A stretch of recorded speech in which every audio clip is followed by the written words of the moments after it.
Rahmet emmelerine. Sazanda uçtan, sazanda ükken. Ganımda bildiniz ükken, çekirme kıldı. Oğan altın olsun, bildirişi olan. İlahim. Hacı.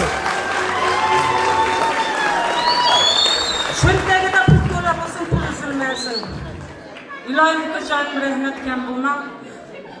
Bundan bağayan kemlik görmem, rahmetli kocanım. Şunçalık bir yordan kıldınız. Benim başı şiirler bilen, oynar kim yanımızsa.